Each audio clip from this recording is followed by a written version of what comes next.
Hey guys, what's up? What's What's up? up, everybody? Welcome to another week of All Things Marriage. I'm Crystal. And I'm Derek, of course. Yes, and we're the Robinsons. If you're new to our channel, welcome again. Go ahead and like and subscribe to our YouTube channel. Follow us on Facebook and Instagram, and like and share this video. All right? Right. Um, yeah, that's it. Yeah, so today, Yeah. today we have a very, very special guest coming on today, the Boyd family. And they're going to be discussing and talking with us today how to stay resilient within your relationship when life just throws so much at you. Yeah. And so this is going to be definitely an interesting conversation. We always love when we have guests on the channel. Yes. The conversations are great. We have a really, really good time, and we hope you guys enjoy it as well. Yeah. So now we're going to bring on our guests, April and Chris Boyd. For sure. Also, we've already been laughing, y'all. Right. So today we have April and Chris Boyd with us. And we want to thank you guys so much for coming on to talk to us today. Today we're talking about resilience within our relationship. You know, life brings us to many crossroads and many challenges. And I know that you all have moved several times. You both are, work hard. April is like a jack of all trades. She's doing a whole lot of stuff in the community and wherever she goes. So it's not just her home community. She does a lot of things everywhere. So we just wanted to have you guys on to talk about how you guys navigate those things. How do you kind of push out the doubt and the worry in your own heads when you hear people saying things or they don't respond to you, the way you were assuming and thinking, these people love us, or I thought I was a nice person, a good person, but they don't respond to what I'm doing. Right. The way I'm thinking that they will respond. You know what I'm saying? Right. So before we get into all of that, Yeah, I was just about to say, let them introduce themselves. I was getting ready to go deep on that one. sometimes I can jump the gun, even though he just said it. Like, Right. I'm in there. I'm just ready to go. Right. But so go ahead and introduce yourselves to everyone. Let us know, who you are, what you do. All right. Well, I'm Chris Boyd, the husband of my bride, April. Right. Look, I work for the Federal Bureau of Prisons. So that has caused a lot of the movement around different states and everything. And I'm thankful for it. It's allowed us to see many places that I don't know if I would have had the opportunity to see if I would have stayed stagnant where we were at. Right. And so that's really, I got that my job, coming home, taking care of these boys and making sure the wife is good. That's my job right there. You know what I'm saying? That's a big job. That's my job. Oh, yeah. That's my job right there. But I know that I can't do it without that one person. So, and we all know what that is. So, Oh yeah. I give him his glory all the time because I know that I couldn't make no moves without him. Right. I know that's right. Now, as far as all the other things that we have going on. Y'all stay tuned because some more is coming. Yeah. Oh yeah. I'm April Boyd, and Chris and I, we've been married for 17 years, and we are originally from Virginia. Right now, we reside in Midland, Texas. That's the middle of nowhere, Texas. Oh, wow. We are closer to Mexico than we are Dallas. So, wow. But we are thankful. I'm the founder and the CEO of the Honeybee Society, and that's organization of like-minded women where we come together to encourage, empower, and motivate each other to take time for self-care every single day. And so that's what we're all about with that. But I'm ready to go deep into this resilience thing. I'm ready for that. So enough about us. Let's hear from all things marriage. Okay. Sure. So what we got? So like you said, y'all move around a lot. How, like, I want to know, how does that affect, the relationship, with one another, with the kids? How does that, because even though, and I know it because I like to travel, we like to go out and see places and stuff like that, but not having the connection to the familiar, the support system. Right, yeah, And I know all of these things can cause a strain. So how do you guys persevere? Yeah. And you're doing it with smiles and with love in your heart. Nobody but God. I mean, it has definitely brought us closer together. What would you gonna say about it? Yeah, that I can say I'm thankful for too, because I could be like, hey, babe, I think I'm gonna put in for this job here at such and such place. And she was like, let's go. You know what I'm saying? And after we like moved so to many people that I work with, and they'd be like, man, this been like pulling teeth trying to get my other half to, come along with me on this. So I'm thankful for that. Now, as far as the unfamiliar, and I guess losing touch with certain people, I had made up my mind so long ago that whether it was family, friends, or anything, if they couldn't support the move that I was trying to do or we were trying to do, you can't let people stop you, because people want you to stay put in a place or set in a certain place. And I'm just not the one for that. I've always been the one.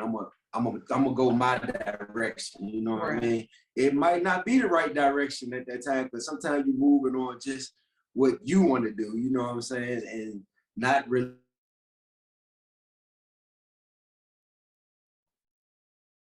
Oh no.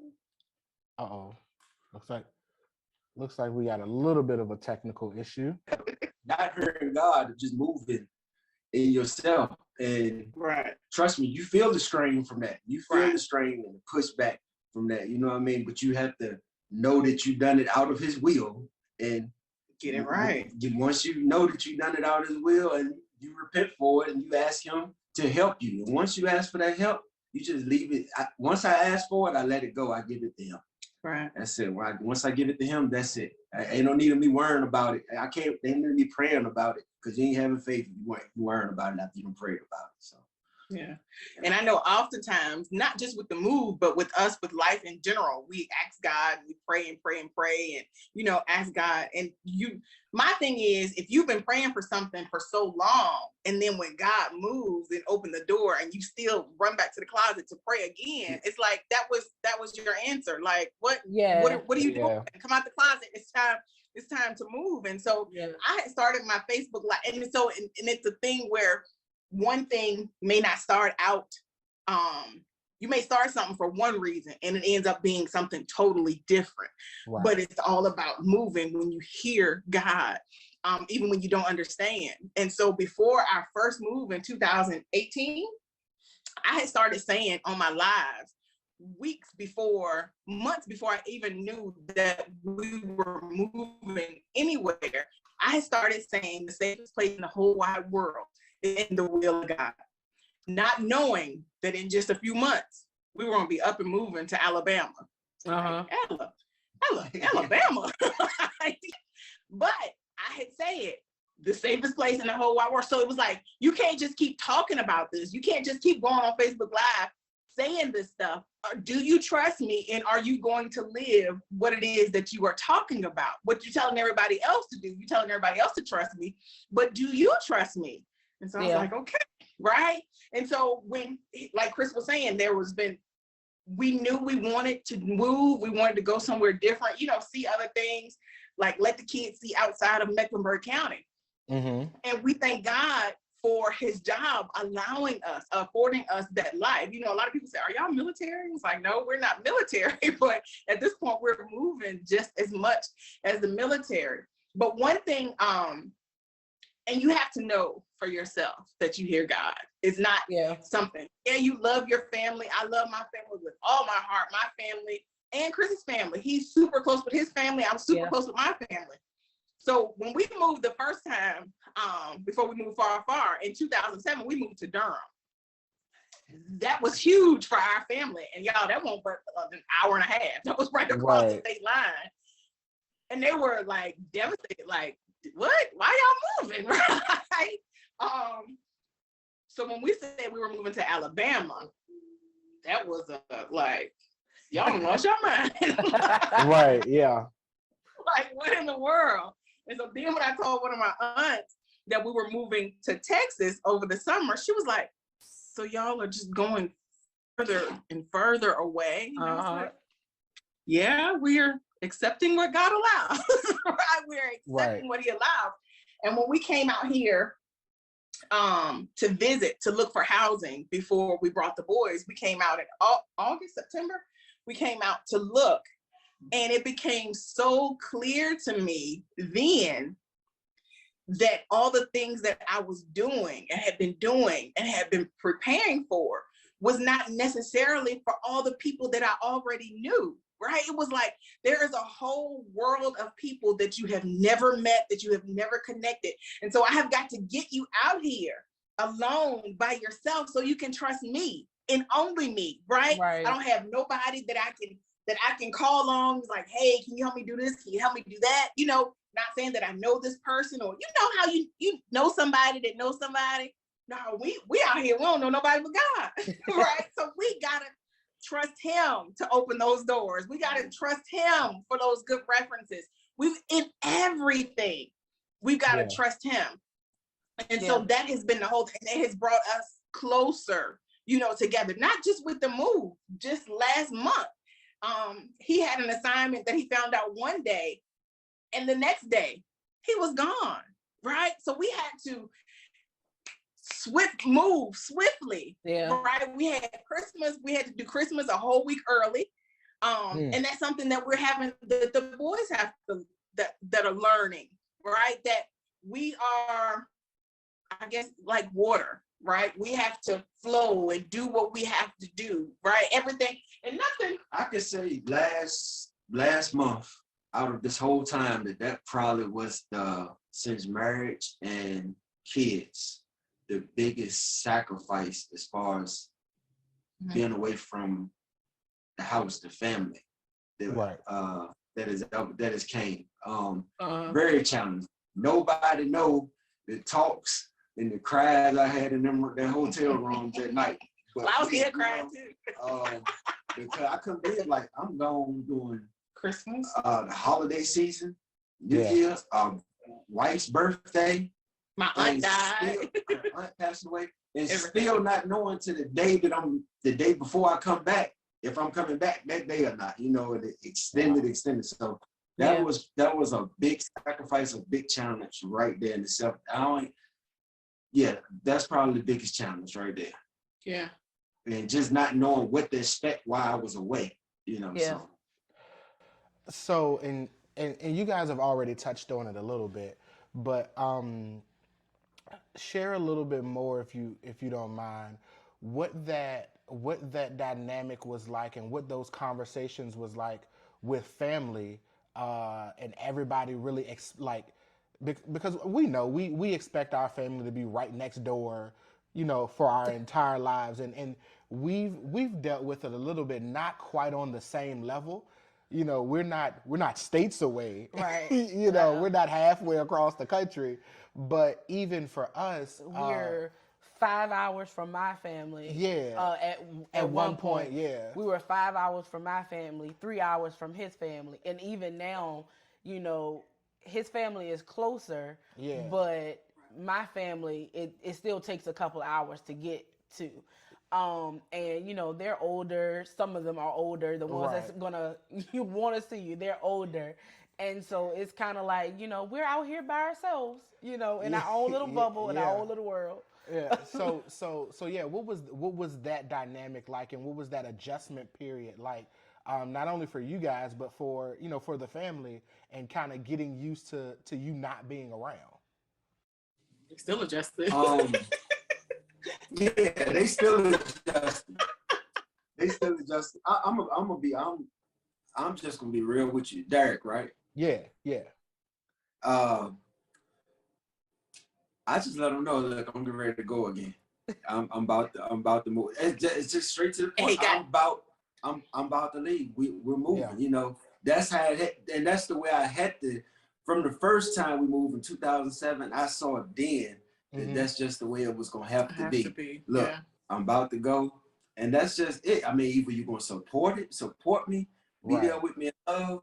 It is what it is. And everybody's not gonna support, because this is what it's gonna be. And of course, you see who supports you, and so it kind of I love them dearly, and I love them dearly, but it's gonna be some distance there, and the distance away has been great for real. I can feel it has been great as our family. It has been great, and I mean, it ain't just outsiders that want to see you just, I'm gonna be transparent with you. It ain't just outsiders that want to see you just stuck and stagnant in that place where they are at. You know what I mean? So. And that comes from family close to you too, and you can see those things. Even when they don't think you feel it, you feel it. You feel it, yeah. Chris like for real. But I still treat everybody. I treat them with love, and we just keep it at that. Yeah. I say that sounds like me because Crystal can tell you I'm quick to say, look, this is what it is, like it or not. Look, this is us. Yeah. Like I'm quick to pull one of those. I'm gonna tell you the truth now. The only one that I do have that problem with was like, man, how I'm gonna tell my mama this from here. Oh yeah. So I go on. Your mama, and I love your mama. Your mama is just the sweetest. So I already. Oh yeah. I go on and on with it in my head to find like get that courage, like this is what it's gonna be. I done told my people now. You gonna have to go on and tell her, because if she find out from somebody besides you, it's gonna be even. Right. So I mean, that'd be the biggest challenge right there, man. And I'm 42 years old. I'm still wonder what mama gonna say about that. What mama gonna say about that? Yeah. But that's just the way it is, I know that eventually over time. Well, I can't say over time because she still ain't got used to it yet. She act like she ain't got used to it yet. Right. But yeah, that's just what it is though. I think that she discusses a lot more with her family. I used to, not as much anymore. Because I know that, I mean, it's hard for them too, but when you know that you want more and when you've prayed for more, then you have to accept what God allows. If this is the way he's going to enable us to be able to see the world, be able to move around, because these moves that we made, we couldn't have, not saying that he wouldn't have allowed us any other way, but this was the avenue that he gave us right now to do it.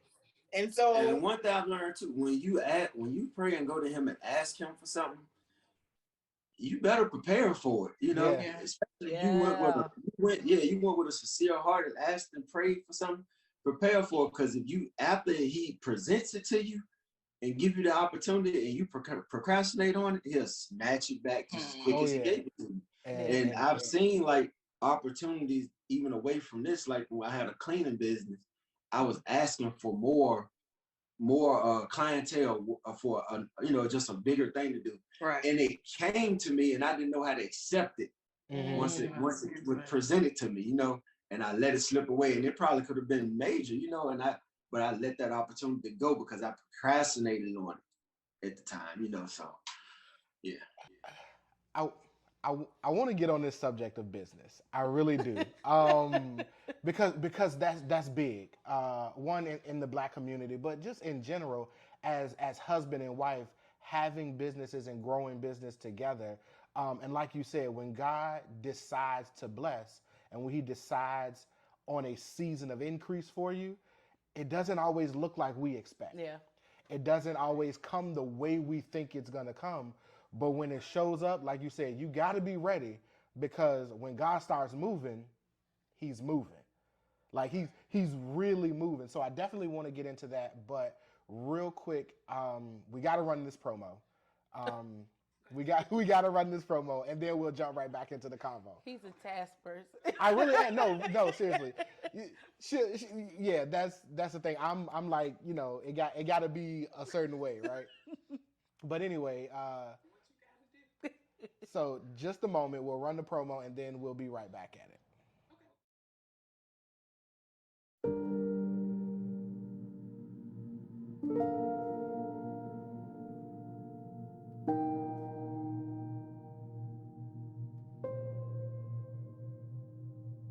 When a woman submits to a man that says, I love you, So as a husband, our responsibility to our wives is that when they need us, everything else stops. I wanted to address the elephant in the room. You know, when it comes to singleness, the question, of course, that will probably be on everybody in the back of everybody's mind is, how do you refrain from having sex? How do you maintain?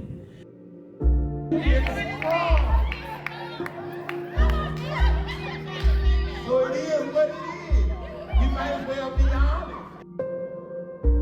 2 days later, Bishop, the Lord says to me, you know he's going to ask you to be his wife. And my response was, are you okay with that? 2 days after that, he says to me, through the phone call, you know you're going to be my wife, right?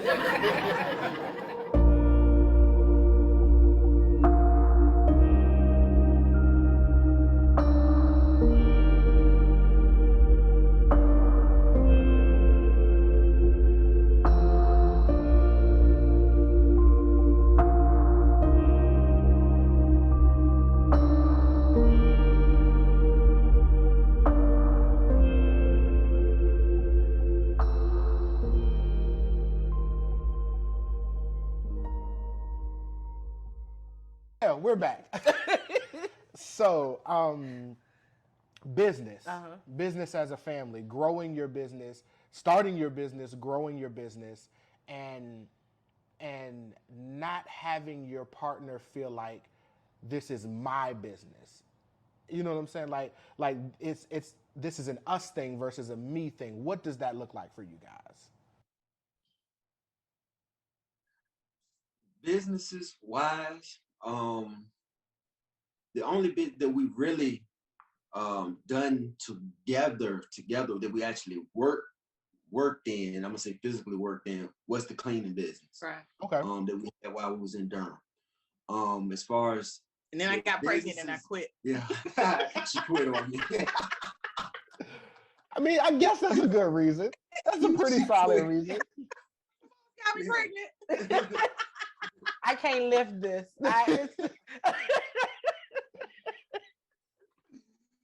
So that's fair. That's fair. As the businesses now, that April starts up, which April come with some stuff quite often, and I'll be like, okay, what she got now? But my thing as the head, I'm there for support, you know. Mm-hmm. So I'm like, give it to me. But if I don't think it's right or don't fit, I'm not gonna sugarcoat it. I don't think that's gonna work. You know, right. I just don't, you know. Now if it's something that I can see that she's been putting a lot of time, a lot of thought and effort into, okay, go forward, try it out, you know. But but you know, April she might come with something in an hour or so after we get off here, you know. So it's always unexpected sometimes. Right. You know, so but now she might could touch more on that with the business. Okay. But like you said, that was our first one together. And so everything moving forward has been me building and growing different things. And so if there was a picture of a supportive husband in the dictionary, it would be Chris Boyd. But like he said, if it's something that ain't going right, it was like, babe, because there were some businesses that didn't make it to social media and nowhere else because he was like, no ma'am. No ma'am. I mean, I done put money into it. I done got an LLC. I done got business cards. And he was like, no. Just that ain't it. Like, oh, that ain't it, babe. That ain't it. But this next thing, the next thing that we are actually working on now will be both of us. And so being the difference in 11, 12 years from the beginning, we've learned so much over those years to be able to actually have a legit business together. And so trial and error, just like with anything, you know, just like with the marriage, like we've grown so much in these 17 years of learning so many different things or looking at things now from a different point of view of when we first started. Same thing with the business now. It'll never be, you know, just mine or just his or whatever. You know, my whole goal is to be like Tab and go ahead and retire and let him go. You know, because that's what he's done for me. You know, I've had, you know, odd jobs here and there, not odd jobs, but I've worked and done a whole bunch of different things, a whole bunch of different jobs, with the majority being working 911. And so that was another thing. I had no idea when I went to the county jail in 1998.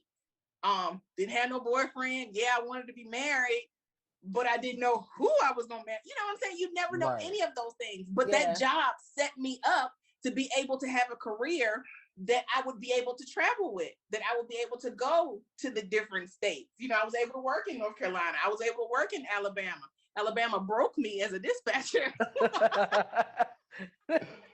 Just dispatching after you have kids, it's just hard for you to talk to people that's been in drive-by shootings every night. It's just, it's a lot, you know. So it was time for me to hang those headpieces up and come on to the house. And for him allowing me, right? I'm saying allowing because he's my husband, he's the head. If he said, babe, you need to go get a job, then I'm gonna have to go get a job. But I thank God for him allowing me and supporting the vision and the dreams that God has given me, you know, to be able to work them in the fullest capacity. Like he has more, what's the word?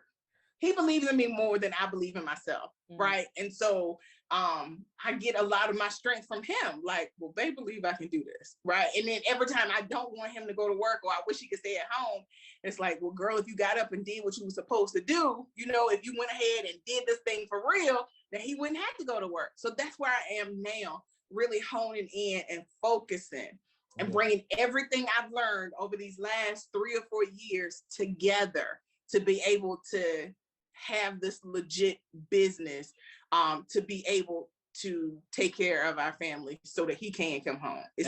And I know, like, with a lot of the things that she brings to me, I know sometimes she feel like he ain't paying me no attention about it, you know. But I'm actually listening. I'm listening, I'm taking it all in, and I'm listening to her. But I be at a state now where I be like, yo, just show me. I know you can do it. Just show me, you know. You done told me about it. You ain't got to keep beating me with it. Just show me. Go get it. That's just how it is. You know, I hate to be as blunt with it like that, but sometimes, like, you know, I hear you. And then just show me. You ain't gotta keep throwing it at your. Go ahead, work it. You know. So she trying to process it out though, Chris. No. Yeah, I understand it. Because that's one thing I don't want to do is just go into some plan properly. You know what I mean? Plan. Yeah. Let me know your steps, you know what I mean? But you ain't gotta keep feeding me your same steps the whole time. I heard that. Now, come on, let me see where you're going with it, you know. So that's just I can resonate with you on that one because he will plan something out to the I'm a planner. and he will talk about it, and I'll be like, you done said that already once. But it's because look, I get it. It's because you want to make sure it's exactly what you want it to be, and you don't want to jump essentially jump in blind. So you got to plan out all the details. You know, you got because I be thinking now like she ought to know. I'm like thinking now like she ought to know if I think it don't sound right, I'm gonna tell her that don't even sound right. Yeah, you know, that's just what it is. You know, so if I'm like, okay, carry on. You know, yeah. Okay. Yeah, I like that. I like that because I've been taking my notes. I like to take my notes because it's every time we've only really interviewed like two couples before you all. So it's kind of like, but every time we talk to them, it's just like I see why we asked to talk to you.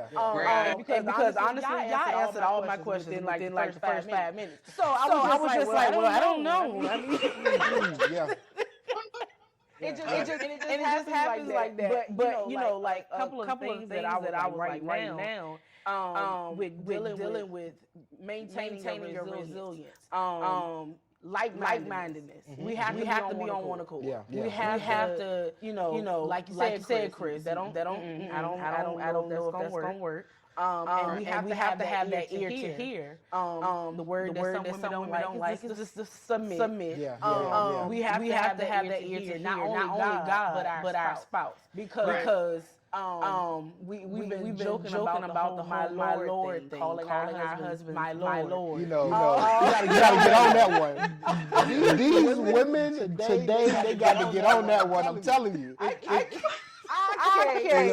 Exactly, April. Hey, look, I always throw something at her uncle. Her uncle done our wedding. So I always say, look, honor and obey. You remember he said that. That's like the only thing that's happening. You know what I mean? That's all you heard in our mouth. That's all you heard. And jump in the broom. No, we were at our love conference last year. I'm sorry. Go ahead. But with that honor and obey thing, like you said, submit. And again, I'm transparent. Do everything right in the marriage? No. Have I done everything right in the marriage? No. So with that, I don't know who's listening right now. We have to be careful as men with that submit thing. And not hold your wife hostage under submit. You know what I mean? Because some people take that submit thing as if they can do what they want to do. Right. That ain't the thing. And she's supposed to just sit and submit and take what you do. That ain't it. You know what I mean? That's not it. Because if we gonna run that scripture, we have to also run. We are helpmates. So sometimes our advice and baby that's why don't we try it this way? Right. You're still in a sense submitting to what I'm telling you because I have wisdom. Because I tell him all the time, wisdom is a woman. So baby, you need to hear, have an ear to hear. No, what I'm saying was like April, because April will just give it to you. Yeah, I know April just be straightforward at you, so I already know if it ain't right. If I bring something to her and it ain't right, she's gonna shut it down right then. Yeah. You know what I'm saying? So yeah. But no, we were at our love conference, and the pastor that was speaking, that was kind of like giving the keynote for the day. He was saying that as they've gotten, grown in their relationship, his wife has developed a habit of calling him Lord from time to time, because the women in the Bible would refer to their husbands, as their Lord and their master. And he was just like, it feels good as a man to get that from the wife, right? And he was just like, when he hear her say that, he's just like, oh yeah, baby, what you need, we got whatever you need, we got to make it happen, right? Right. So all I'm saying for that is, it sounds a little egotistical to request that your wife call you Lord, but I'm just saying it's for y'all's sake, because y'all can get what y'all want to out of it, because it strokes the ego a little bit. It's stroking the ego. It's definitely stroking the ego. I'm just putting it in my bid. I mean, since you explained it that way. Right. I'm about to go to this scripture tonight already know. Since you explained it like that, I mean, like Lord Bay, had to have some context. I had to get the context. Right. Lord Bay, does that work? Season it how you want. She ain't stopped doing it yet, though, so it's all good. I told him, I said it takes 3 to 5 business days to kick all the way in. Not including the weekend. Don't try to throw the weekend in there. That was some months ago, though. So, that's been a couple months. Pray my strength. Yeah. But yeah, so like-mindedness, an ear to hear. I want to go back. I don't want to erase anything that we've said so far, but that in deciding to move and to venture out into even in your businesses and stuff like that, Chris said, or I think it was April that said, it brought you guys closer together. And you said that, because it forces you to talk. And that resonated with me for us because that's kind of honestly how we've been, like when we had to move around. Literally, we've moved every year. This year makes 2 years that we haven't had to move. Yeah. But we had moved every year for like 3 or 4 years. Almost since we got back married. to back. So we were in a place for a year, moved. In a place for a year, moved. And then on top of that, we only have one vehicle. We still only have one vehicle. And it's just like, and that's been since before we got married. Yeah. So God was strategically putting it so that we would have to be resilient, that we would have to figure out how to make it work with us too. Yeah. but having the one vehicle, we were able to have conversations. Yeah. We were able to be like, we're not going to just sit here and ride 3 hours one way together and not say anything to each other. Yeah. What do you think about X, Y, and Z? Yeah. Just randomly pulling things out of the air. Now, I be wanting to have them conversations riding, but it don't work that well. She be about her business.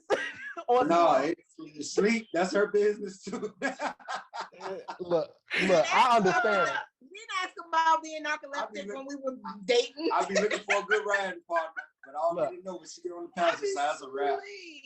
I get motion sick easily. And if I'm on the passenger side, if I'm not driving and I get to looking around, I can't read. It's best if I just go to sleep, because if not, I'm gonna be sick. And so I'm getting better, I think.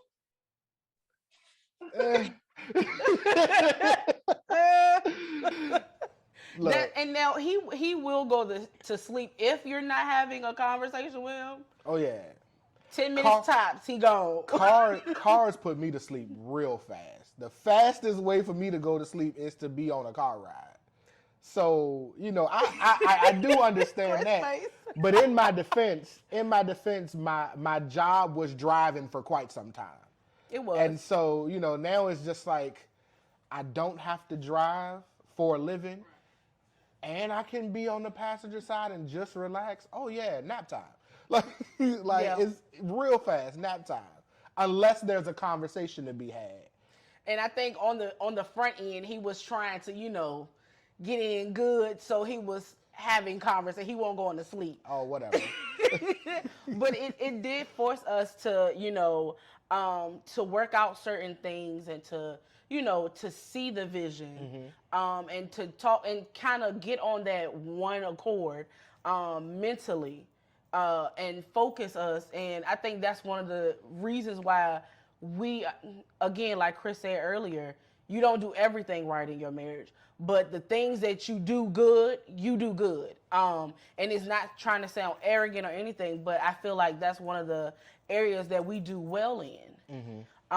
Because we had those opportunities, because we had to move away from everybody else, and we had to figure out how are we going to be successful in our marriage. Yeah. A lot for us in the beginning with our communication was writing letters. Like, I'm a journaler. I love to journal. And I just feel like I can express myself better on paper. Because if I start talking, like, my voice will go up 3-4 octaves, and so it's like better for me to just write it. I'm from Chase City. I can't deal with that. I'm from Chase City too, but I'm on April side. I get a little. Come back down a little bit. Bring it down. But I can't. I have gotten better with that. I don't write as many letters as I used to, because I can talk. I've learned how to talk and communicate and express, my feelings. And like I said, because it's just us. So we gotta figure this thing out. We got to, we can't call mama to come and do this. We can't call your mama to come and do this. Like, we can't, we gotta figure this thing out. It's just us. And that's another thing too, that you touch on that. It's like, you can't call mom, or you can't call your aunt, you can't call a cousin or something like that. That, as far as marriage, is something that I think has been good with us, because one thing, if it is a problem or something somewhere in the house or whatever, it can't go outside the door unless it's one of y'all to take it out of there. Oh yeah. So that's why, if it's there, stay there. We work on it there. Right. We don't need the outside working on that with us. That's something that we got to work on. So right. And that was something we learned early. We learned that early. Even before we moved, though, for real. Because I have seen relationships, and I've seen marriages where they involve people in their marriage. Like, you had a spat, and you get on the phone, you call somebody and tell them, and then I see them out on the street and they lovey-dovey, but I'm still mad at him. Like, you didn't call me back to tell me that Joe was okay. I still feel some type of way. You know what I'm saying? But that was something that we learned to keep take it to God. You know, I ain't trying to sound super deep or whatever, but we're gonna have to pray about this. Like, we can't go run and talk to, and of course, you know, I'm an advocate for counseling if you need marital counseling, you know, that type of thing. But you can't just be running all willy-nilly talking to everybody about what's going on in your house, right? Because everybody got a best friend, and your business will be all in the street. You know what I'm saying? And then, like you said, months later, it might be resolved and everybody's still looking at you crazy, or they still remember what happened or what you said when you was mad or whatever. But I think that was a big thing for us, which was keeping our business in between us. You know what I'm saying? Not making it any less or making anything okay, but just keeping it between y'all and God and the counselor. You got a counselor. But just that, just running your mouth and having people in your business, I've seen many relationships ruined because of that. And not saying that the people were bad or anything, they just didn't know any better. And so I thank God that we learned that early, learned it early. I think a lot of the times it's because I don't think a lot of people are trying to tell their business and to whatever, but they're genuinely looking for help. They're looking for help. They're looking for, and they fail to realize that the answer starts within, you know, the household. It starts in between y'all two.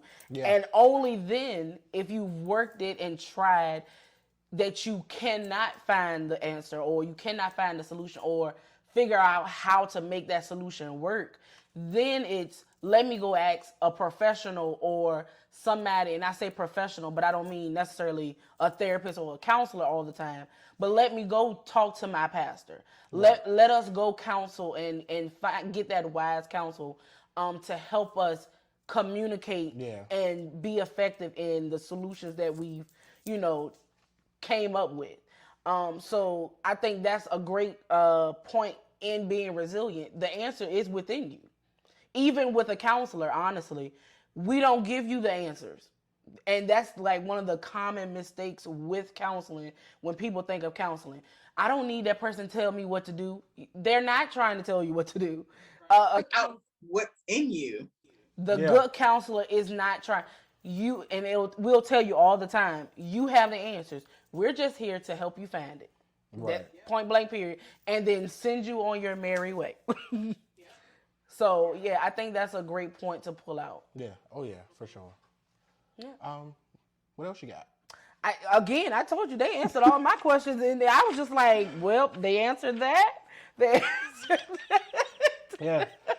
So let's do this. Why don't you guys tell everyone where they can find your business if they're looking to invest in you guys or purchase something or whatever the case may be, where they can find you on social media, website, whatever. Okay. Well, right now, we are it's the community, the Honey Bee Society.